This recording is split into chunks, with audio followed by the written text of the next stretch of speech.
రోజు లేచిన దగ్గర నుంచి అన్ని నేలపాలు చేయడమే సరిపోయింది. 2 సార్లు పాలైతే పొంగిచ్చాననమాట. పాలు స్టవ్ మీద పెట్టేసేసి బయట పని అయితే చేసుకుంటున్నాను. వచ్చి చూసేసరికి పాలన్నీ పొంగిపోయి ఉన్నాయి. అప్పటికైనా సిమ్లో పెట్టేనా లేదు అలానే పెట్టేసేసాను. ఇంకొకసారి అయితే పాలు పొంగిపోయినాయి. ఉన్న కొన్ని పాలల్లోనే మా ఆయనకైతే పేనీలు వేసి ఇచ్చానమాట. ఆయన తినేసి డ్యూటీకి వెళ్ళిపోయారు. నేను కొన్ని పాలతో కాఫీ అయితే కలుపుకున్నాను. అది అలాగుంటే రాత్రి మా పెద్దోడి చేత దోశల పిండి రుబ్బిచ్చి పెట్టానమాట. రాత్రి పడుకునేటప్పుడు గిన్నె నిండుగా ఉన్నప్పుడన్నా తీసి వేరే గిన్నెలో వేసుకోవాలి కదా. అలా కాకుండా చల్లగుందలే పొంగదలే అనుకున్నాను. తెల్లారి చూసేటప్పుడు సగం పిండి కిందే పొంగిపోయింది. లేచి ఆ పిండి అంతా ఎత్తేసేసుకొని మళ్ళీ అదంతా క్లీన్ చేసుకునేటప్పటికి సగం పని అక్కడే అయిపోయింది నాకు. పిల్లలకు స్కూల్కి వెళ్ళాలి కాబట్టి పిల్లలకైతే ఆనియన్ దోశ వేసి ఇచ్చేసాను అనమాట. వాళ్ళు తినేసి స్కూల్కి వెళ్ళిపోయారు. చట్నీ కూడా చేసేసాను ముందే. పిండి కూడా పొంగిపోయింది. ఇక అది అలా పక్కన పెడితే తోటకూర కట్ చేశాను అనమాట. ఈ రోజు తోటకూర టమాటా ఫ్రై అయితే చేస్తున్నాను. ముందుగానే తోటకూర కట్ చేసేసి ఒక గిన్నెలో అయితే వేసుకున్నాను. ఇంకా నయం నీళ్లు వేయలేదనమాట.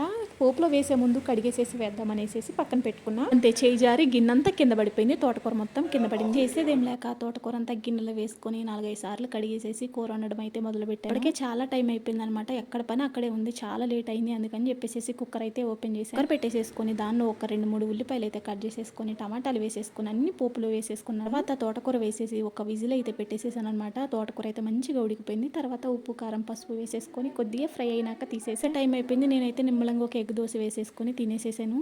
శాంతంగా కూర్చొని దోశ తిందాంలని చట్నీ వేసుకుంటున్నాను. చెయ్యి జారి చట్నీ మొత్తం కింద పడిపోయింది. అట్లా అదంతా తుడిచేసుకొని క్లీన్ చేసుకునేసరికి పావు గంట టైం అక్కడే సరిపోయింది. ఈ రోజు అంతా ఏందో అసలు విచిత్రంగా జరిగిందనమాట. ఎటు లేట్ అయిందని చెప్పేసి ఇంట్లోనే టిఫిన్ చేసేసి ప్రశాంతంగా డ్యూటీకి అయితే వెళ్ళాను. ఏంటో ఒక్కొక్కసారి అలా జరుగుతుంది. చేసిందే 10 సార్లు చేసుకోవాలి. అట్లా జరిగిందనమాట. మీరైతే వీడియోని సబ్స్క్రైబ్ చేసుకోండి, లైక్ చేయండి, షేర్ చేయండి. బాయ్.